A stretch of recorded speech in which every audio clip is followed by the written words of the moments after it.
Hello everyone, today we're going to be taking a look at a new project I've been working on. I call it the Printrbot Multi. It's basically an upgrade for my Metal Plus that allows me to have different tool heads. So let's take a look. I'm Jay and this is my 3D adventure.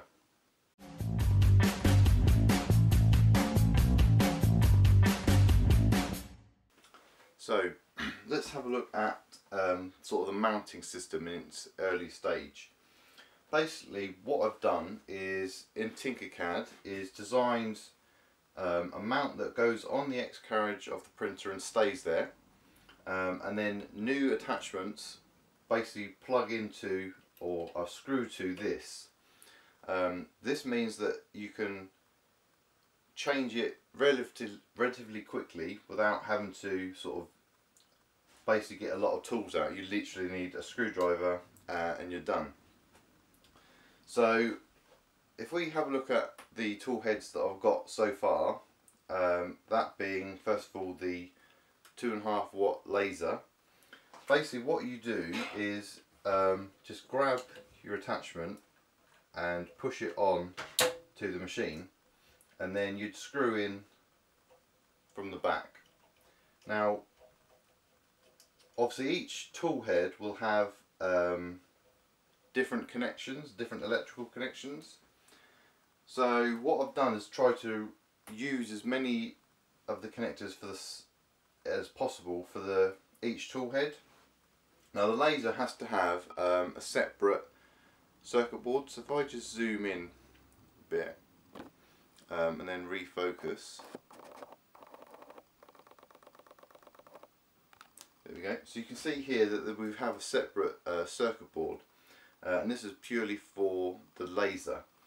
And what I also had to do is to attach a thermistor, I don't know if you can quite see that, to one of the cables that works with the laser, because the software that I'm using on the Astrobox Touch doesn't like the fact that there's no temperature input.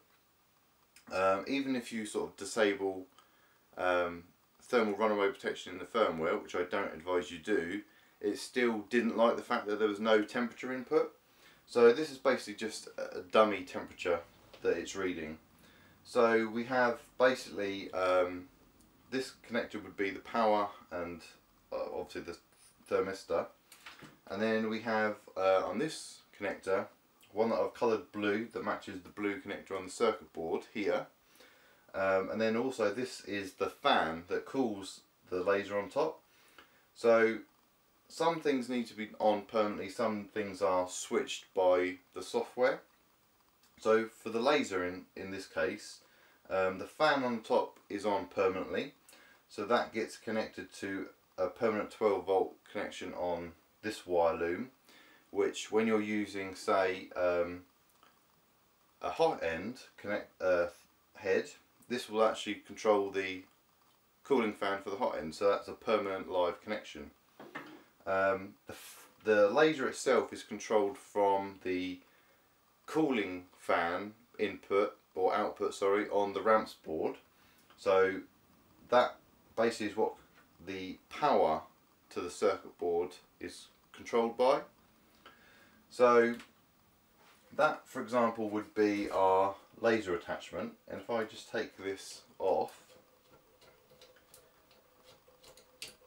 so it just comes off like that, and I will show you in more detail what each thing is made of.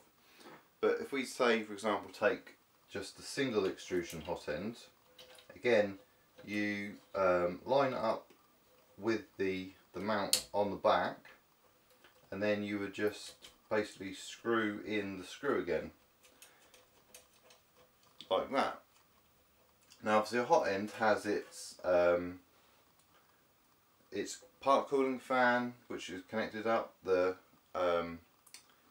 Z probe, which again is all they are all used. The Z probe is used for each tool head just so that I can home the printer, and then obviously with the hot end you have your heater plugs, which match the heater plugs on here, thermistor, which obviously gets replaced from the dummy thermistor for the hot end for the laser, your permanent 12 volt for your cooling fan, and that's basically it. So this little circuit board for the laser stays there, and then we can just change adapters.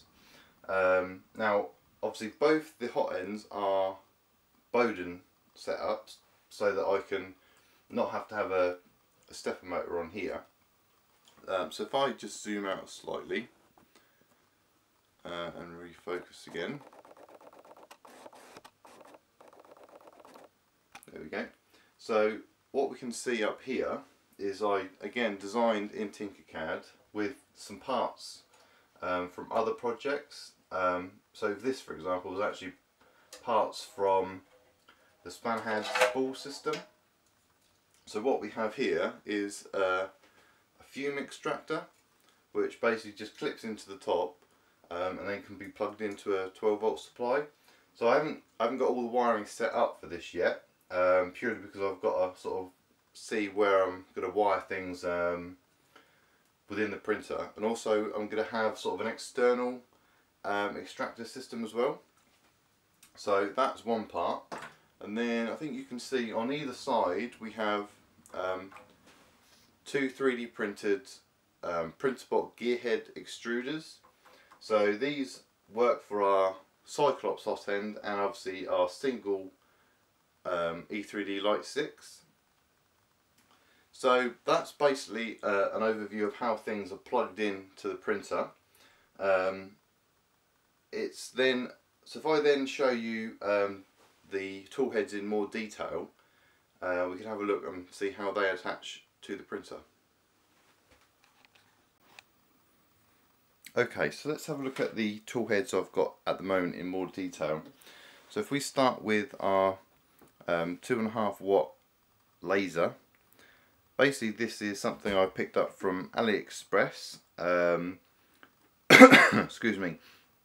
Don't know an awful lot about lasers or anything like that. It's one I watched, or one similar from a video I watched by Tech2C when he was adding a laser to his 3D printer. So a link to his video will be in the description. And this is able to cut through card, paper, cardboard. I have had it cut through 3mm plywood, and I'm still experimenting with other things it can do. So basically what I had to do to mount all of these tool heads was to design some sort of mounting plate. So obviously we have the mounting plate on the printer itself, and then each tool has a separate mount as well. So on the back basically we have this not octagon but a multi-sided circle that keys into the plate on the printer, and that's basically so that it has to go in a certain orientation for it to fit correctly. Let me just focus that for you. There we go. So each tool has this part in common, and then each plate that then attaches to the tool is different. So in this case the laser just literally needed 2 bolts to mount it to the laser, and then we have our mounting system for the printer. And on here I've got a brass threaded insert which is sort of hot melted into the plastic with a soldering iron. So that's the laser attachment. So if we then look at our Cyclops hot end, basically what we have here is again the same idea, just a plate that attaches to the printer with our non-circular mounting point, and then this is how it's mounted to the Cyclops. And then on the front it's basically just have a little bit of a design. We've got an E3D logo. So this was actually probably one of the simpler ones because it just needed to be a long version of the laser mount. And what I've tried to do is to keep everything, the different mounts, keep the very bottom of the tool, be whatever it is, to the same height. So that's the Cyclops hot end, and then the E3D Lite 6 had to be a little bit more complicated. Let me just try and get this.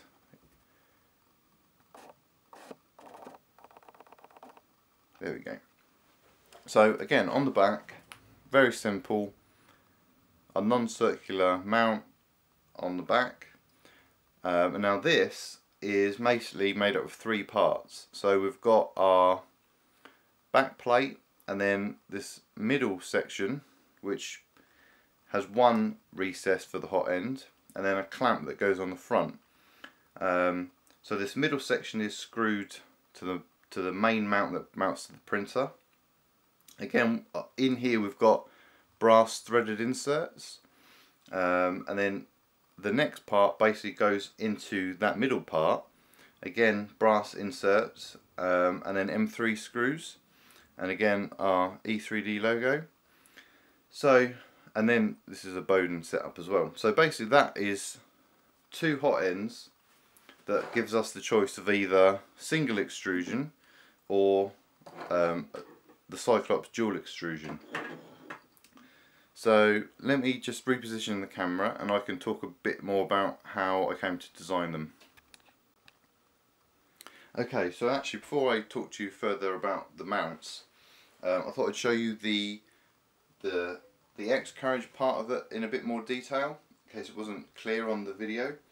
So basically what we have here is, this would be basically as it comes, apart from the blower fan mod. And what I've done is basically modelled up a separate plate that looks, if I can get this in focus,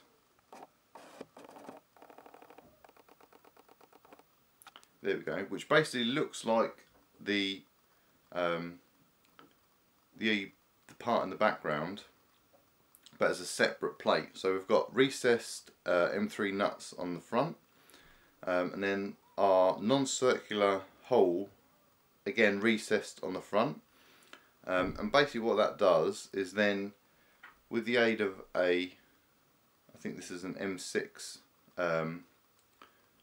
bolt with a couple of washers for spacers, that would then go through the back, from the back of the machine, which then screws onto our multi-tool heads, and that holds it pretty tightly and securely. So yeah, let's have a closer look, or let me talk to you about how I sort of went through the design process. Okay, so really the purpose of the Printrbot Multi was to basically have the option to use it as a laser cutter or engraver, or as a printer. Now, but obviously we've got 2 different types of print heads. We can either have dual extrusion or single. But actually the larger idea is to have even more tool heads. So like the Dremel small sort of hobby cutter you can actually buy a flexi shaft for those. So some sort of mount to have just the flexi shaft rather than the whole machine might allow us to do circuit boards or some fine sort of V-bit engraving or something like that. So that's something I'm working on.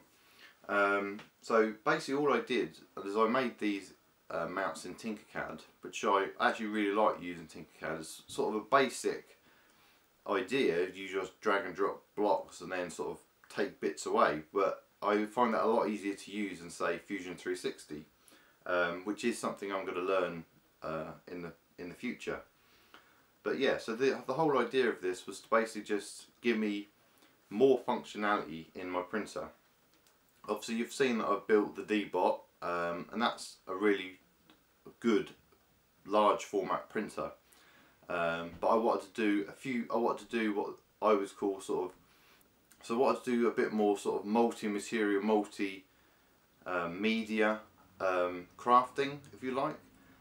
So we've got the laser and the 3D printer. So if we can have something that also takes material away in a larger scale, then I think that would be quite good.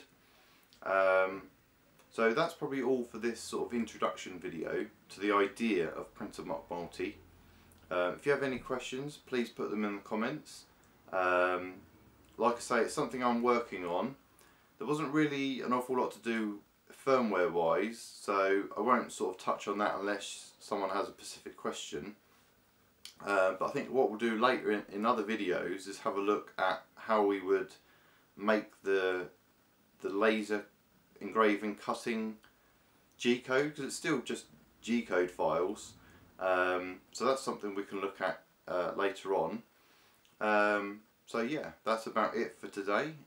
Please like, comment and subscribe, and you can always reach me on any of my social medias. Links in the description. So thanks for watching.